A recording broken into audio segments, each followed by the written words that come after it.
Do you want to like talk about how you guys are just going to yell at me this entire time? Or no? All right. So we are live. So good evening, everybody, and welcome to our July movie club. This month was actually very exciting for me because we got to watch Spirited Away. And I love this movie, and I'm also really excited that Miguel had never seen it, and unfortunately, he's not here to talk it over with us. But his short review when I saw him was, boy, this was a fever dream, and I think that's accurate. Um, Yep. just some notes before we get into our discussion here.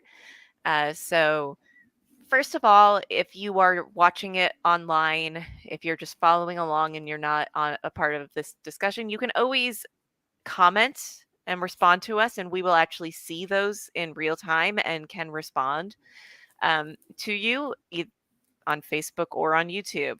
If you're watching it on the replay afterwards, you can also comment then. We try to stay on top of that. If it's on Facebook, I can, you know, get notifications for that. For YouTube, it's less likely I'm going to see it after the fact, but I will still try. But I'll I see it. but Beckett will see it. um, I made these clubs because I really like talking about media, and I would love to still talk about it even if it's not on these calls. That being Yeah, said, we and do have. Oh, sorry. oh no, I was just going to say that's true of any of the replays. So all of the replays of all of our past media picks are live. Well, not live, but they're available to watch on the Dragonfly Facebook group in the media tab. And you are welcome to watch them anytime you want and leave comments, and we can have a discussion that way too. If you don't want to watch them, but you still want to know what we have picked in the past, on the guides page, there are our current and past picks. I announce them on the first of every month, so the next time we'll announce them is next Tuesday. And I know what movie we're watching next, and I'm pretty excited about it. But we do have two other clubs, which will also have their picks announced next Tuesday. My little list here. So tonight we're talking about Spirited Away. Last night we actually discussed Fresh Fruit for Rotting Vegetables by Dead Kennedys on our monthly listening club. So you can go back and listen to that discussion right now, or after this discussion if you don't want to listen to two of them simultaneously. We also have our quarterly book club. We do these every 3 months, and our next meeting is actually going to be on Monday, July 31st. We were reading Leonardo da Vinci by Walter Isaacson. If you want to join that discussion and think you can read a 650-page book in a weekend, I can't. But Well, I do know people who can. you can also listen to the audiobook, which is 9 hours long. And if you speed it up to 1.25, that makes it like 7 and change, which is pretty doable over a weekend.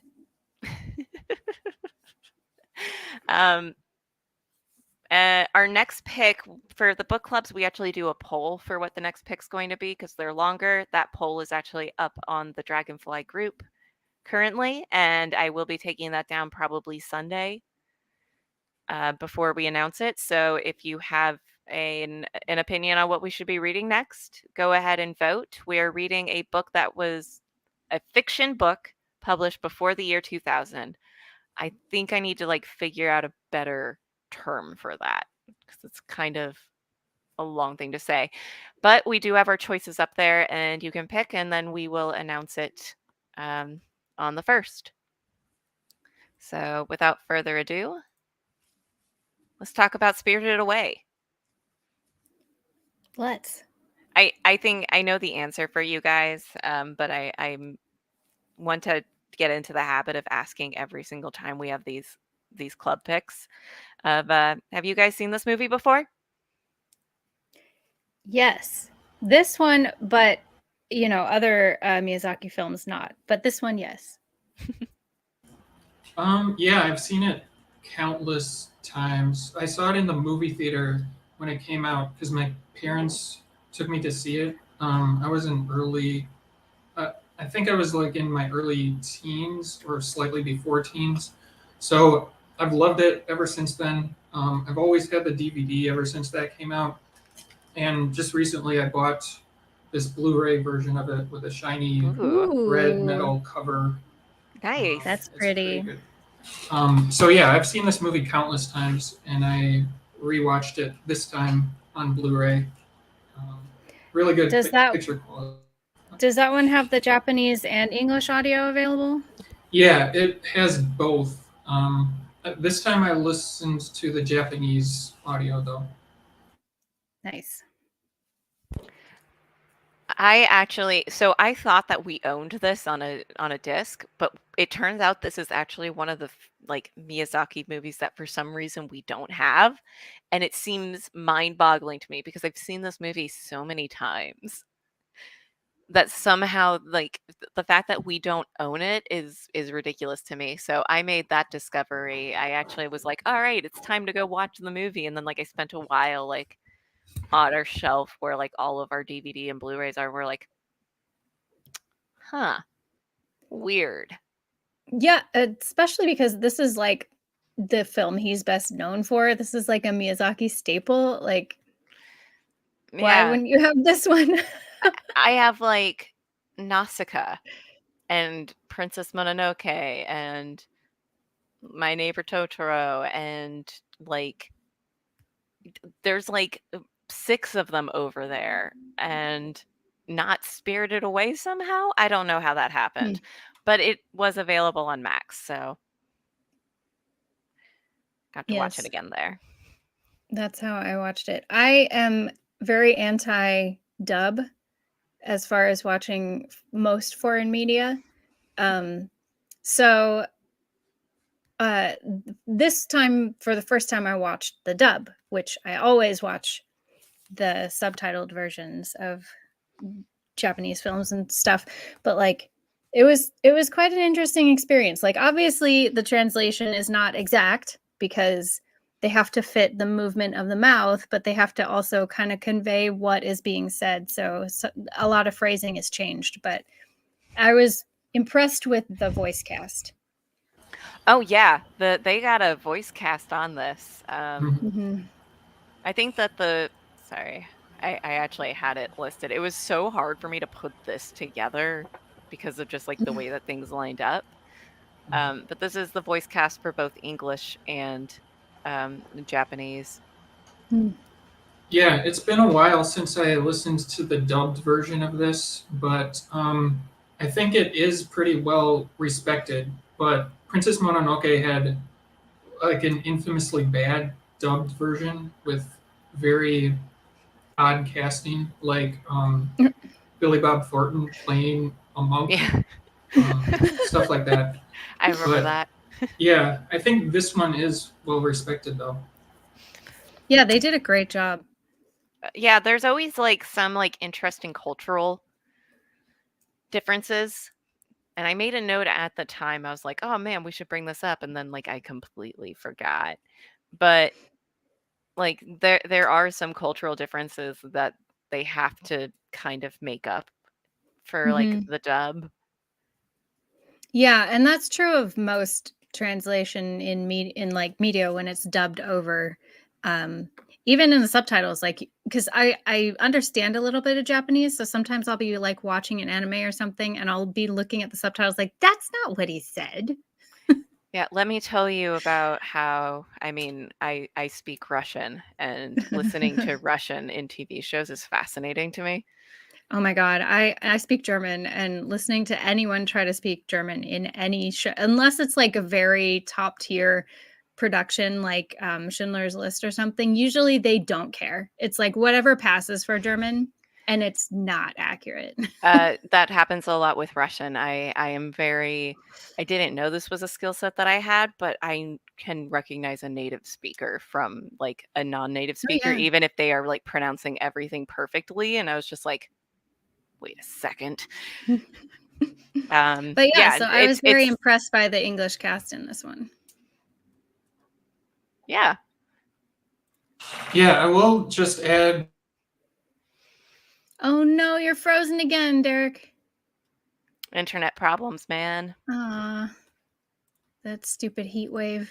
He can add later.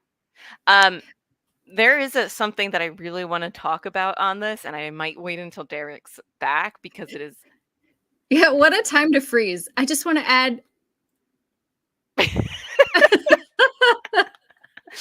like some kind of weird joke. He might just be messing with us. Before the call, he froze, and it was just like this face. So I like talked to him for a while and was like, "Man, why is he not responding to me?" Yeah. Well, hopefully he'll be back soon. I think he's resetting it now. Yeah, I usually say that this is probably like for me one of the more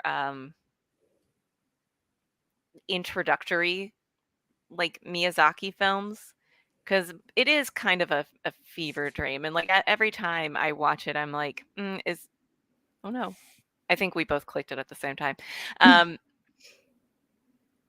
It is a fever dream, but like the plot line doesn't like get boggled up in places and doesn't just come to a stop. Miyazaki is like it's a feeling. It's a vibe. It definitely is a vibe. What were you going to say earlier, Derek, before you froze? Yeah, just a quick thing about the English dub. I think there is like at least one completely added line to it, which is the final line of the movie where Chihiro and her parents are walking away. And in the Japanese version, I don't think they say anything, but in the English version, the parents say something like, moving to a new place can be a big adventure. And Chihiro says, I think I can handle it. So I think that's one line that I definitely remember was completely added out of nowhere. And you don't see their faces, so they don't have to add anything to make their lips match or anything. But Right. I don't know if there are any others. But yeah, that was the one thing that I wanted to add.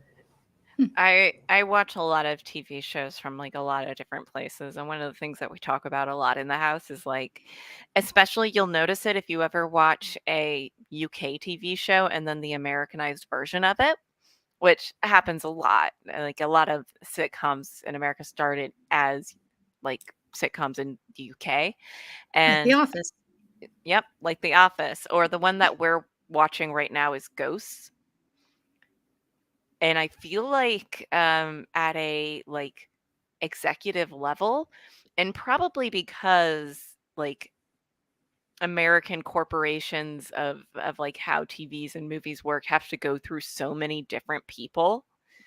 I think that it at some point just like turns into Americans need information fed to them. I And I don't think a think that's lot of true. no, I would agree with that to the extent that executives think that. Uh-huh. And I think that they think the media consumer base is just stupid and we don't pick up on subtext or like foreshadowing or anything. So yeah, I find a lot of I watch a lot of shows that I don't know are like originals for whatever network they're on or something, and a lot of times you'll have these lines dubbed in after they've already shot it that's like, oh wait, the audience might not understand, we better have them say something about this. And they're not talking, they're not facing the camera, you can tell it was dubbed in afterwards. It was like, no, I got it, thanks, I didn't need you to spell it out for me, I'm not dumb. I think it's just the executives. I think every single time an executive has a question about it, like they feel like they have to add it in, and like because they're unfortunately stupid. the showrunners. I mean, we were talking last night when we were talking about Dead Kennedys about people like listening to things and just completely missing the point. Mm, And I think that's that fair. is just like the executive thing. So I absolutely can see like an American distribution studio getting Spirited Away and then watching it and being like, man, I don't understand this. Better add in a line so people get it. Well, I Yeah, think totally. the line at the end too, though, I don't think it's necessarily I mean, I think it is visually explained at the end that like Chihiro's overcome so much, like you don't need to have that spelling it out. But I also didn't mind the line at the end. Like this was my first time watching the English dub, and I didn't remember that they didn't do that in the Japanese version. But it didn't bother me either. Like it kind of felt like a nice, neat little bow on the top of the Yeah. package. It's not as bad as other things that I have definitely seen, but it does remind me of that, of just like, Mm-hmm. yeah.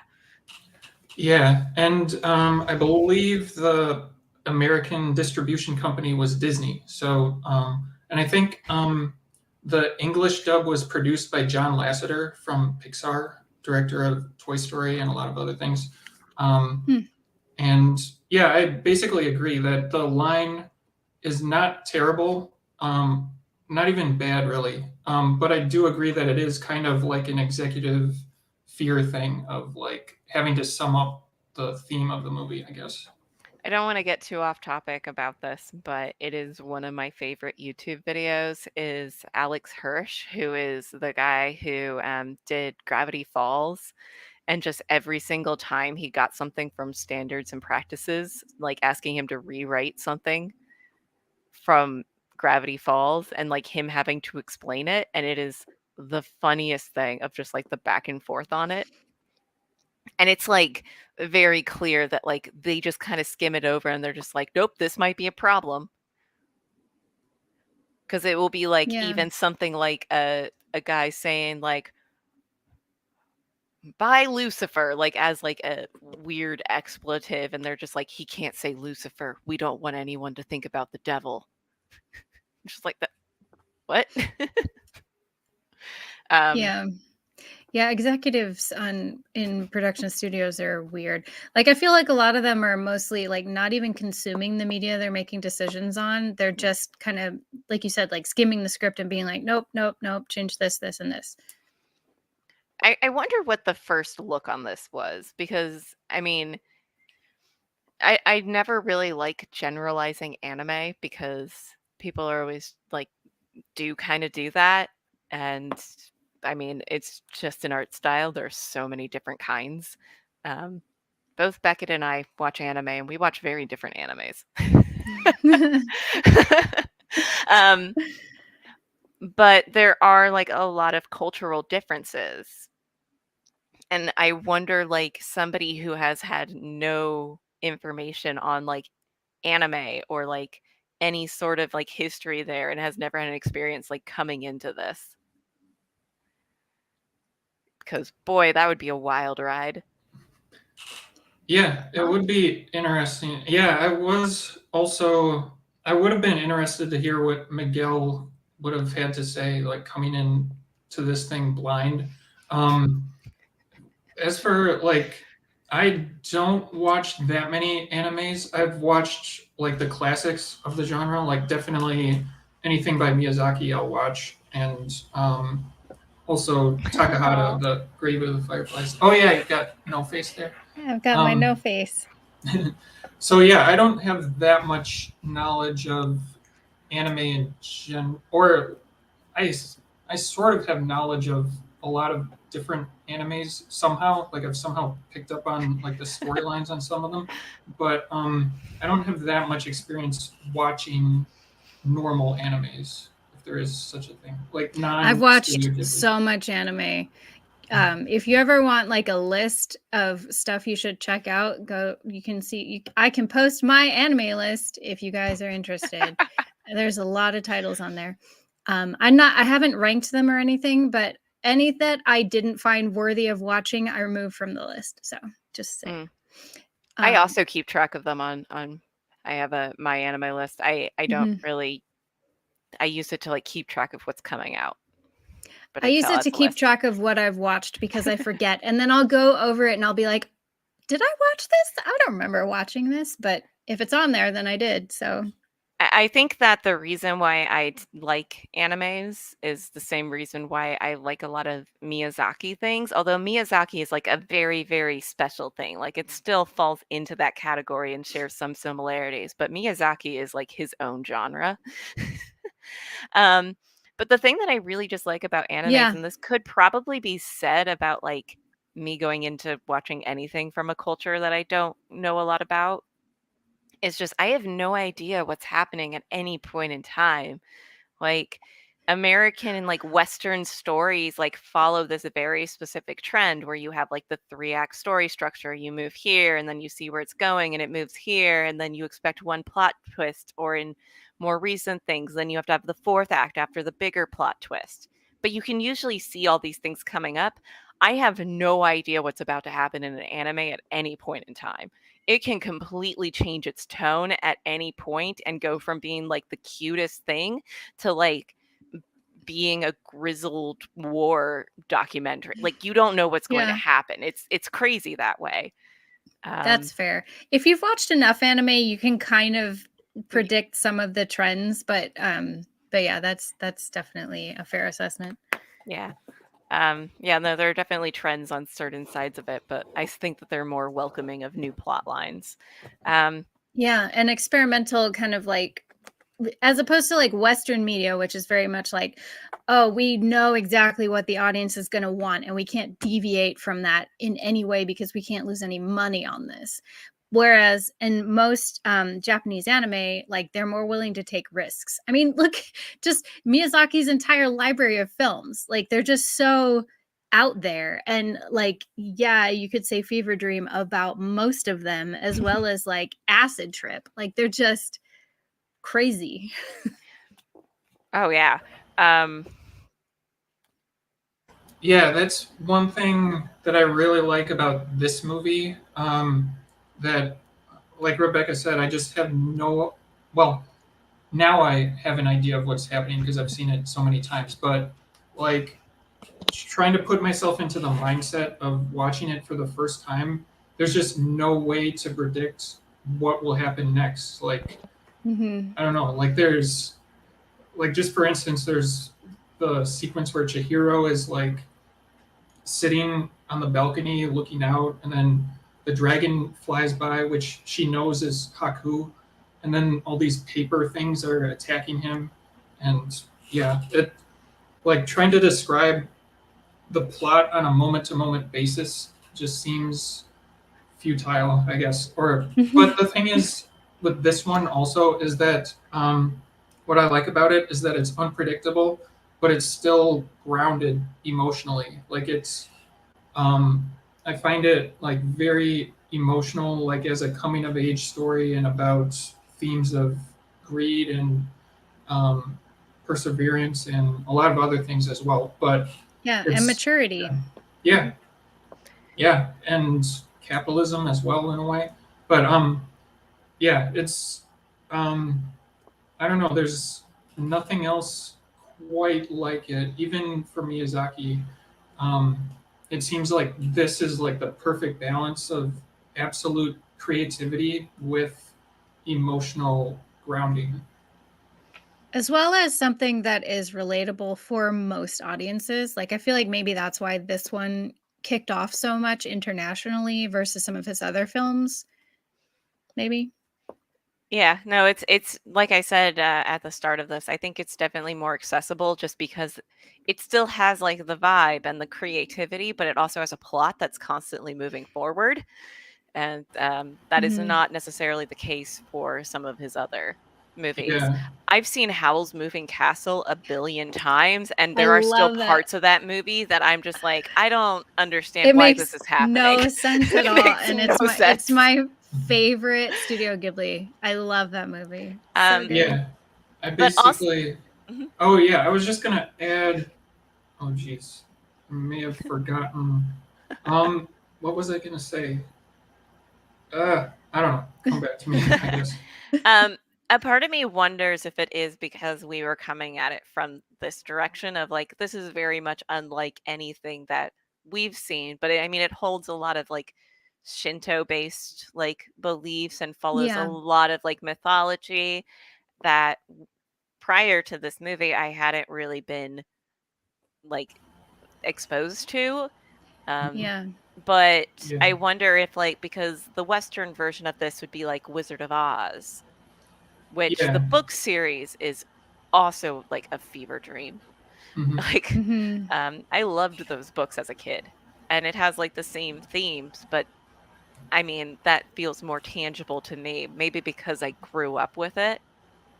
Yeah. And actually, yeah, I do remember what I was going to say, and it sort of relates to that, which is that this movie is about a girl from the normal world, from the real world, going into the spirit world or the fantasy realm. Whereas a lot of other Miyazaki movies, in fact, maybe most of them, other than Totoro, like most of the fantasy movies he makes are just a person who grew up in the fantasy world. So everything, all the fantastical stuff is mostly normal to those characters. Whereas with Chihiro, everything is new to her. So it's like Alice in Wonderland or Wizard of Oz, where a normal character is seeing things for the first time, and it sort of allows the audience to also learn about the world with the Yeah. character. That's a good point. And I think that that is something to, you know, to kind of take in mind is that if you are Japanese and you grew up in a Shinto tradition, then you would kind of recognize some of the themes that are happening right off the bat. But Chihiro doesn't.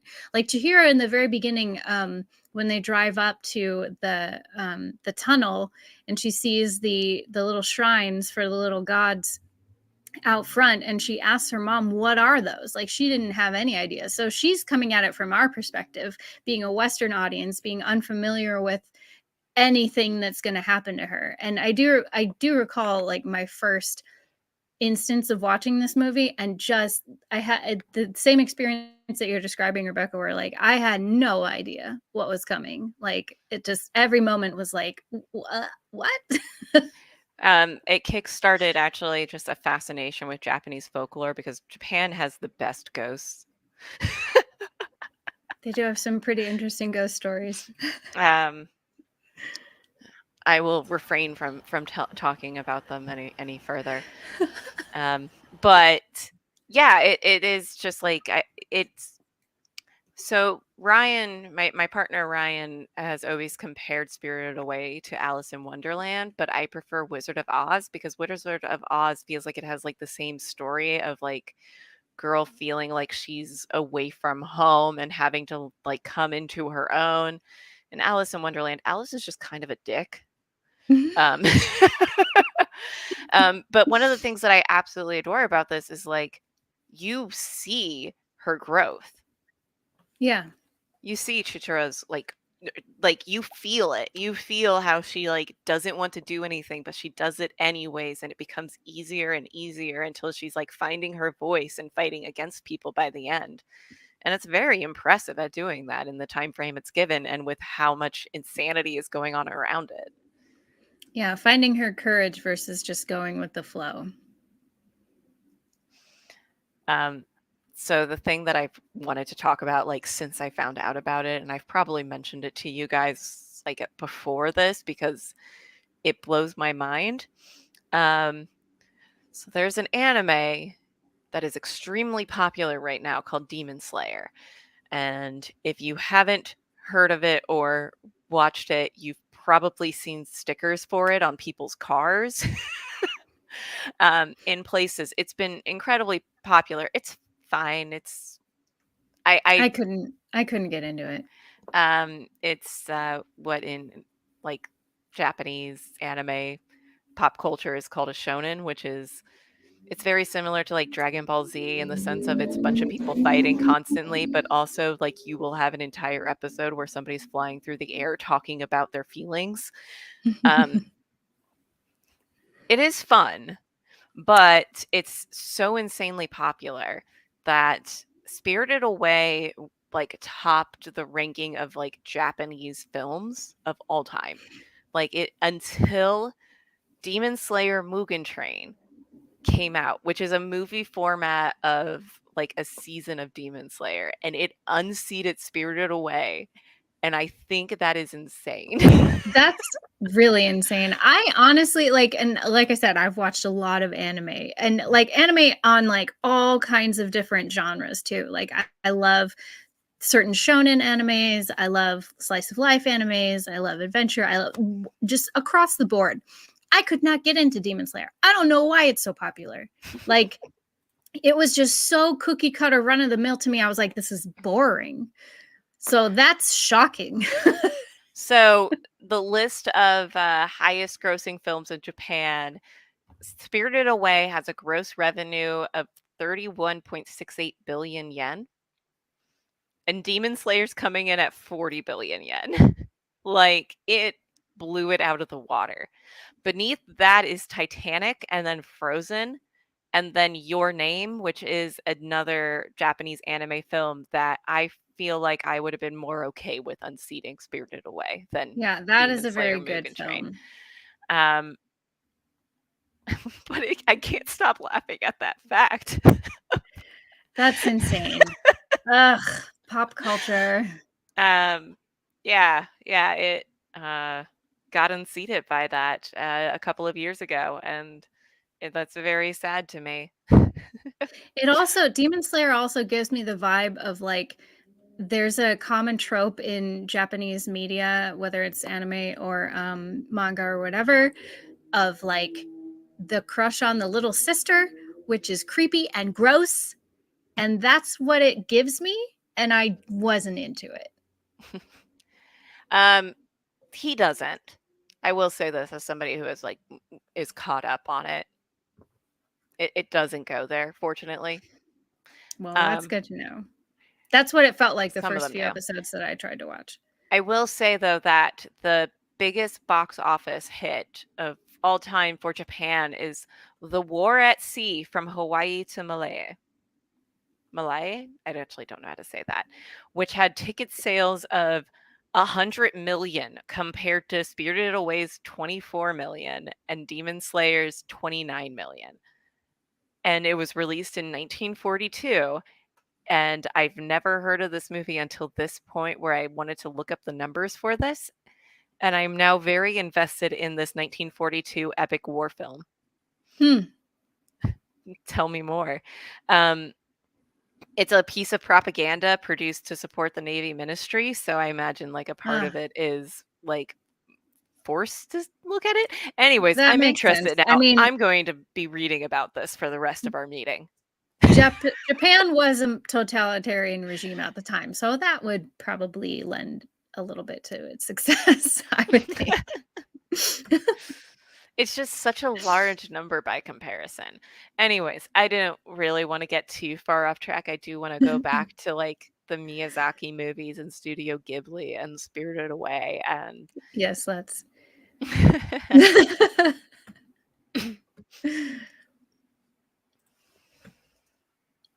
Anyway, did your Blu-ray come with any behind the scenes?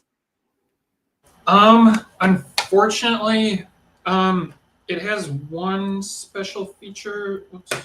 It actually has fewer special features than the old DVD that I used to have.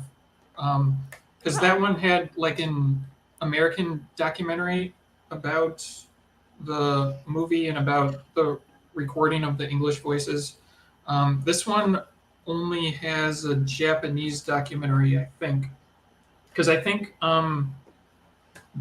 Disney is no longer involved with distributing this, at least on physical media or something in America. So they may have had like a licensing issue where they couldn't use that old documentary. But overall, I'm a little bit disappointed that there aren't more special features because it's been 20 years or more since this movie. Yeah, I guess it was more than 20 years since this movie came out. So it would have been nice to have like a retrospective or something. I don't know. It's a Blu-ray. They could have put anything on there. Yeah, interesting. When was the initial release? I think it was 2001. Oh, Was that Spirited Away. only, Yeah, it was released in 2001. In just America or across the board? It was released in July of 2021 in Japan, and I think it was released like a few months later in America. 2001? They were 2001. You said 2021. Time is an illusion. Um,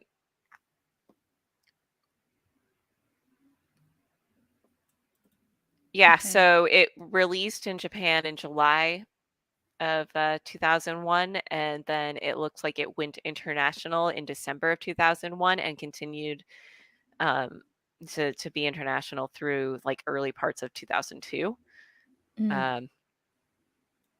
It seems like the English dub was released in September of 2002, Okay. which is when it was actually probably released in theaters in the US that way, Mhm. but it seems like it was, yeah. Yeah, so that's probably when I first saw it in 2002. And I lived in, well, I grew up in Wisconsin. So Wisconsin doesn't usually get that many international releases or like art house movies. So it might have been even later when it was released in Wisconsin, but I'm not sure. But yeah, it would have been 2002, I guess. Didn't it win an Oscar for like was it best animated or best foreign film?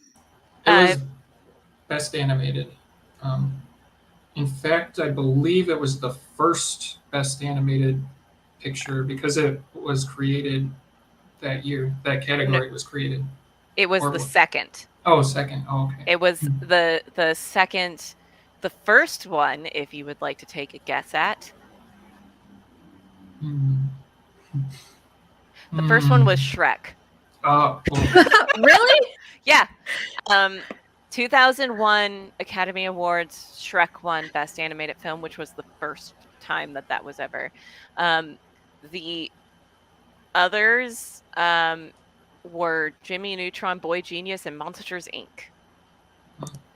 The others up for in that category? Yeah, For those the were the other nominees for the very first time. and Shrek went over Monsters Inc. Yes. Okay. To be fair, though, Shrek is a good movie. Okay, but Monsters Inc. though. um, yeah, so it definitely took the second one. I actually didn't realize. I guess it makes sense, but I didn't realize that that award was so new. Yeah. Yeah, it's pretty strange. I think there were previously animated short Oscars. And I remember Walt Disney got like an honorary Oscar even in the year that Snow White came out. So there were like special honorary Oscars, but it is strange that the category is so new. Yeah, especially because like Disney put animation kind of in the cinematic, you know, zeitgeist, so to speak, and that was happening 50 years before I 2000. Yeah, I will say just looking at the list here of like what the nominations were, I think it was less a thing of like people were recognizing animated features as like a thing. I think it wasn't like they suddenly saw Shrek and were like, God damn it, we need to make No, an award for this. I no, it's for sure. there's just like the number of nominations are all over the place. Some years have 3, some years there aren't an award at all, and some years there's like 6.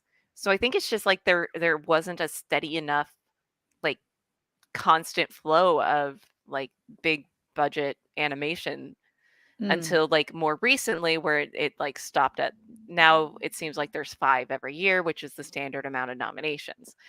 hmm. But in those early years of this, it just seems like there wasn't a lot going on. And that probably led up to it. Um, that being said, this is the only hand um, animated film to ever win an Oscar, which The is, only one? mhm. I Wow. mean, nothing's really hand animated anymore, That's true. so it makes sense. But also, this is so clean for hand animation, and it makes sense for like Japanese and Studio Ghibli, especially. But there are definitely times where I'm watching it and I was like, what is this perspective?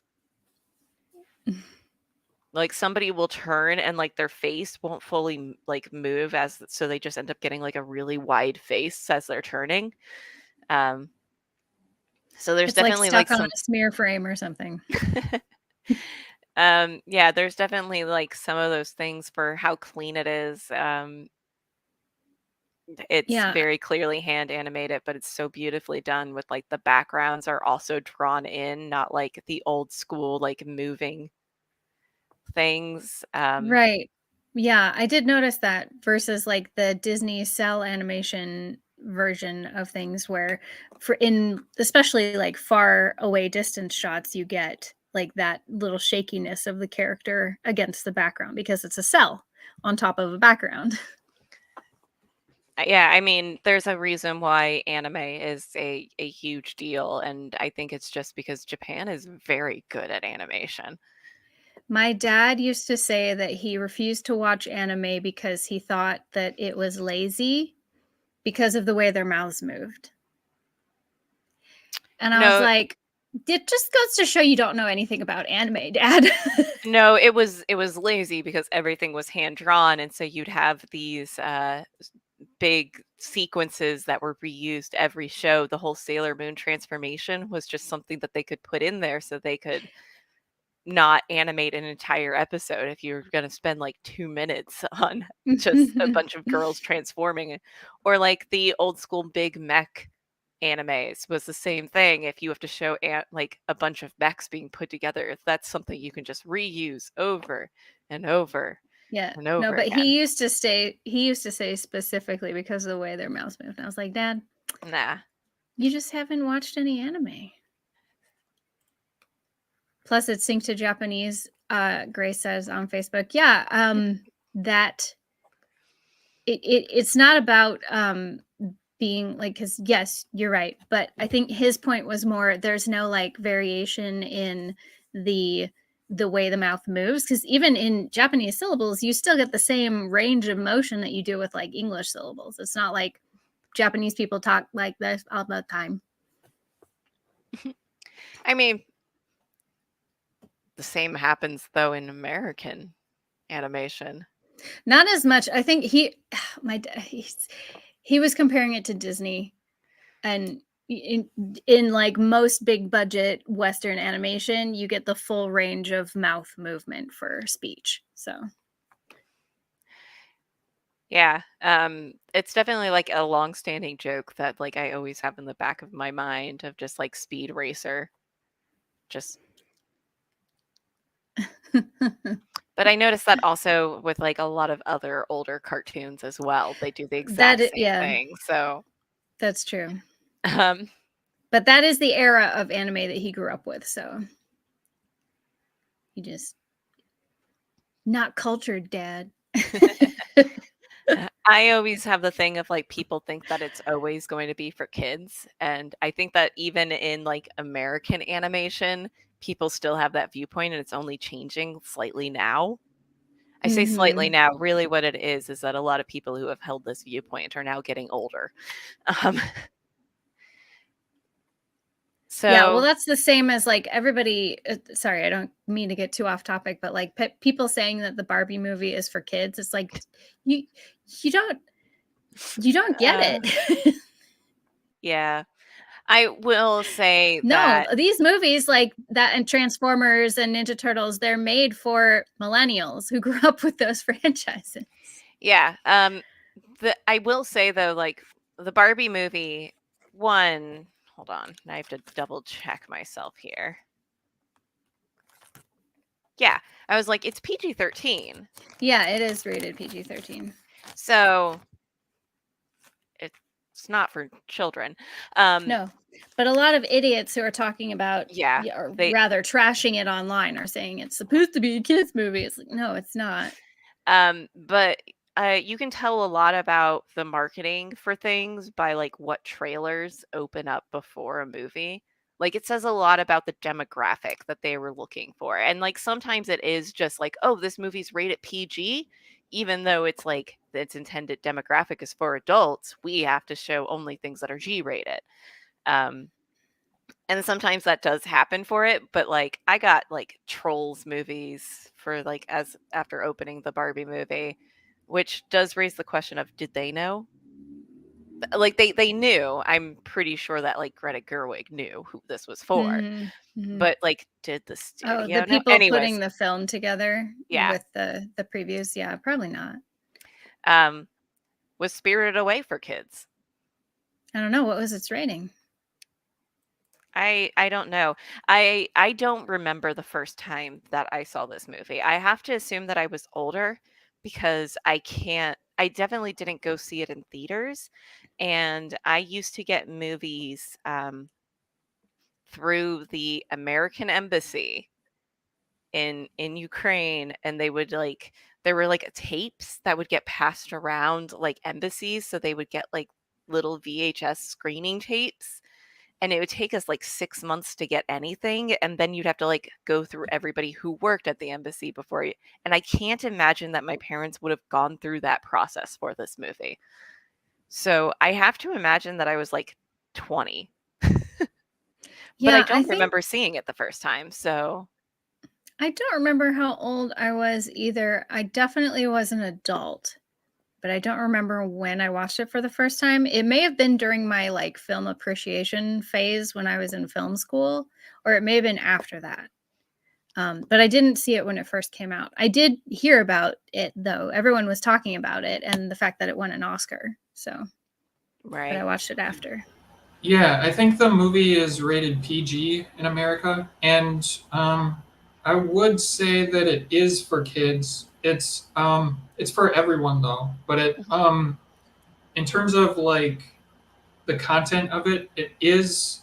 I mean, you see actual blood when the dragon is injured, um, so it's different from like an American children's movie.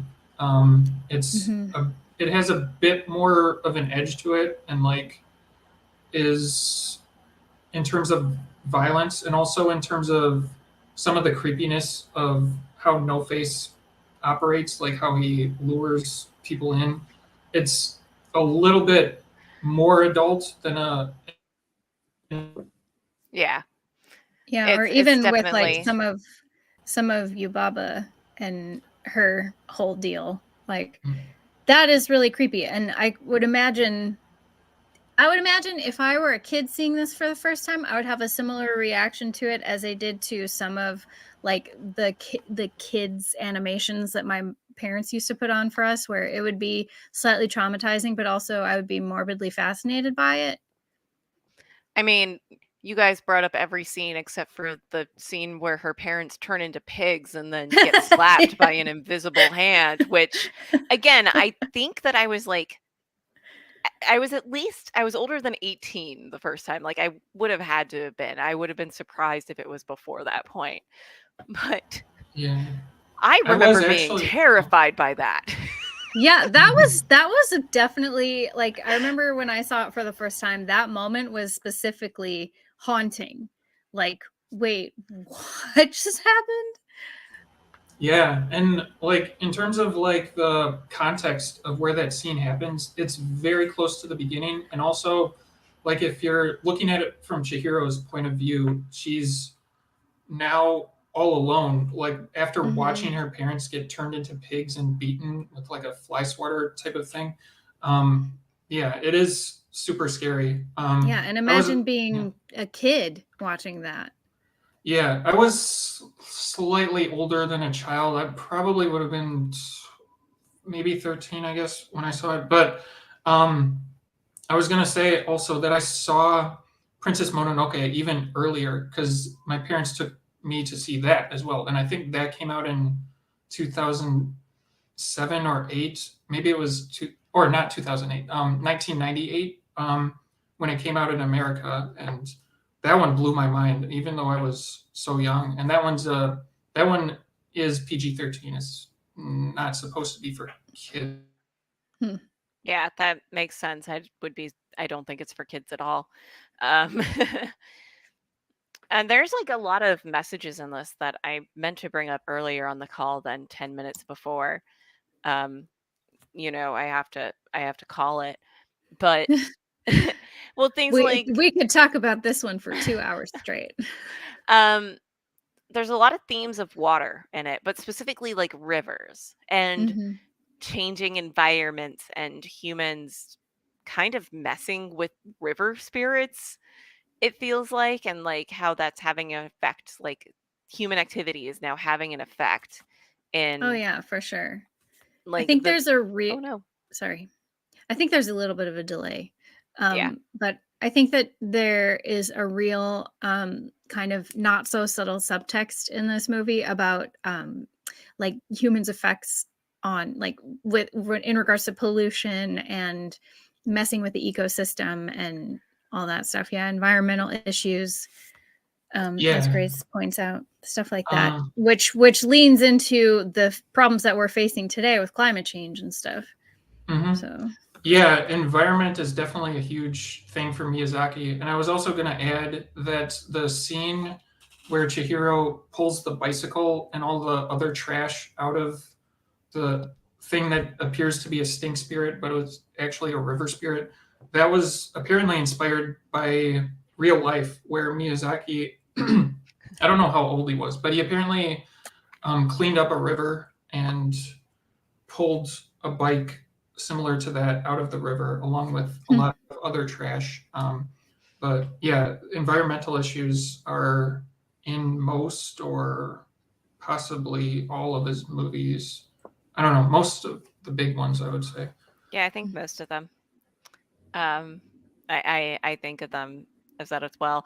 It's just the river spirit specifically is this one. Like she has to cross a river to get into the spirit world. Uh, Spoiler alert, although you're 50 minutes into this discussion, I feel like we should have put this up front of there will be spoilers. But like Haku is a river spirit himself who has been paved over. So they have gotten rid of him, I guess. He's now like abandoned in the spirit world, not knowing who he is, which Mhm. raises questions for me about just how spirits operate and like tributaries and things like that. Like, do spirits hate beavers? Well, but beavers build dams, but they don't block off and drain the entire river. Beavers are the second most ecologically destroying creature behind humans.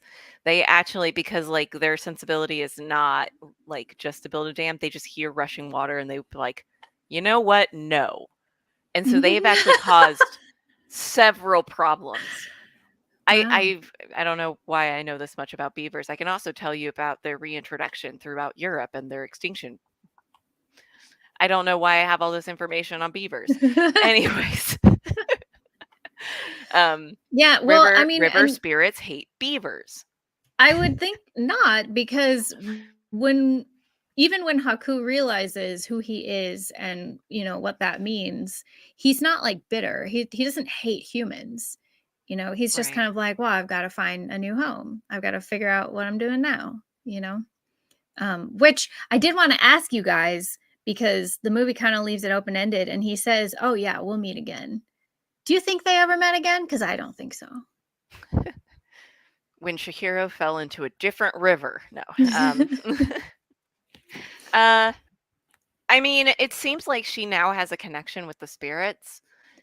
You would So think so, but he tells her, you know, never keep come back walking, here. don't look back. Yeah, no matter how much you want to, do not look back. And so it leaves me wondering like what would have happened if she had looked back? Would she be like sucked into the spirit realm like Forever. indefinitely? I assume Yeah. so. I assume it's like an Orpheus kind of deal.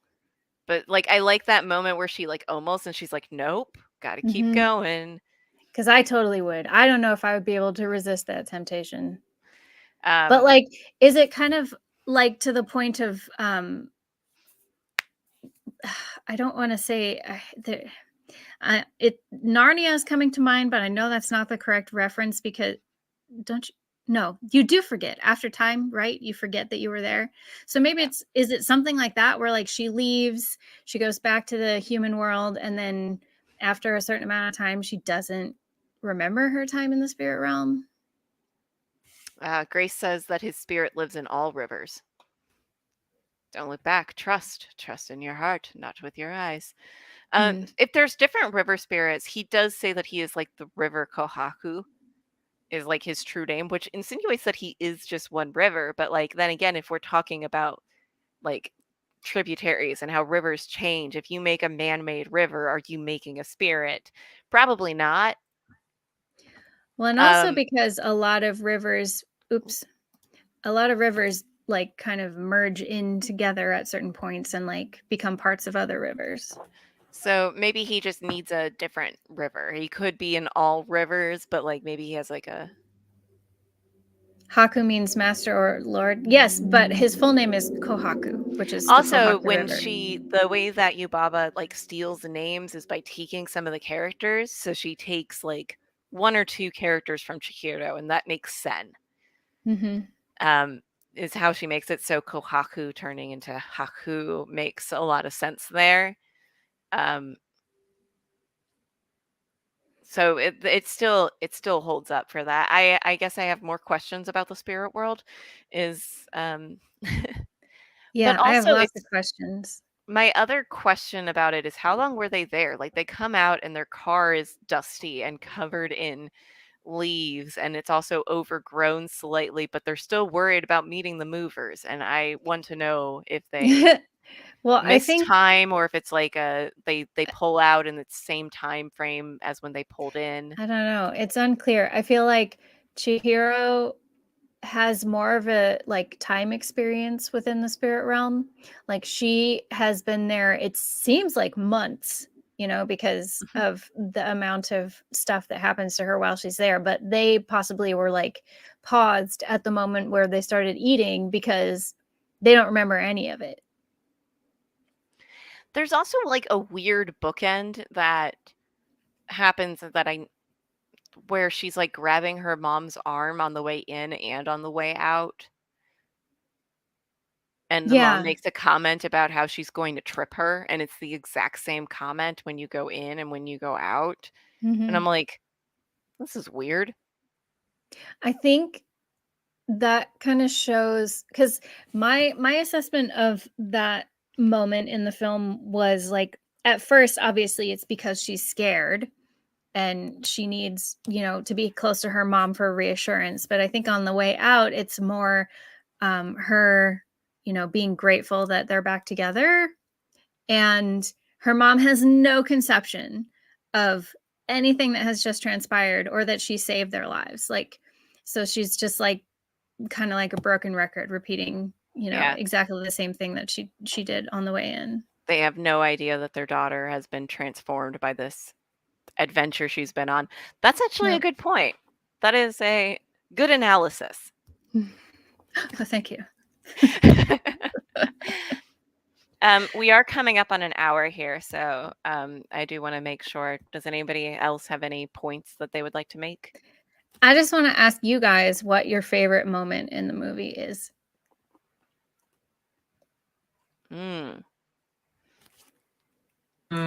It's hard to pick. Yeah, it's so hard. I think my favorite is when Chihiro is cleaning off the river spirit, or like pulling the bike out, and all of the guests in the spa are like cheering her on, and Yubaba is slightly nicer to her as she's pulling the bike out. I just enjoy like the camaraderie of it, of pulling together to get the trash out of the river spirit. I have two, and they are because I was struggling with it because I was like, how do I define like what my favorite moment is in this? My favorite moment, because it always makes me happy, is like at the very start in the boiler room where Chihiro like takes the coal, like the little soot thing drops it, and she takes it and throws it in, and so they all start dropping it on them so that she'll help them instead. I really enjoy that. But as far as like just like character development and like the way that they included it in, I will always enjoy just her being like saying sorry to No Face that she can't accept this. She doesn't want his gold. She has to go like help her friend. Like her friend is more important than anything. Like he can't give her enough gold for her to like change her morals of what she needs to do. And I really like that as a moment. Also, I feel so bad for him, just like his little mask like changes so slightly. Mm-hmm. Yeah, my favorite is right after that, where was it after that or was it after she like saved everyone from him gobbling them up? I don't remember. The chronology is mixed up in my mind. But when she goes down to the train to wait for it to come and he's following her, and you're kind of like, what, why is he so attached? It's like a weird like interaction. Like, why is he obsessed with her? Why is he following her around? And she's just like, oh, you want to come with me? All right, come on. Let's go. Yeah, I also really like that. And also to add quickly, this movie especially, but a lot of other Miyazaki movies also don't really have a villain. Like it does, his movies don't have characters who are pure evil. They always have like, yeah, and when she sits with No Face, they always have like characters who are antagonists because they're against the protagonist. But those antagonists always are fully developed and they always have reasons for doing things and they always have nice moments as well where they're Yeah, like, and they're always yeah. more human. Like you're right, they're not entirely villains. And I feel the same way about Yubaba too.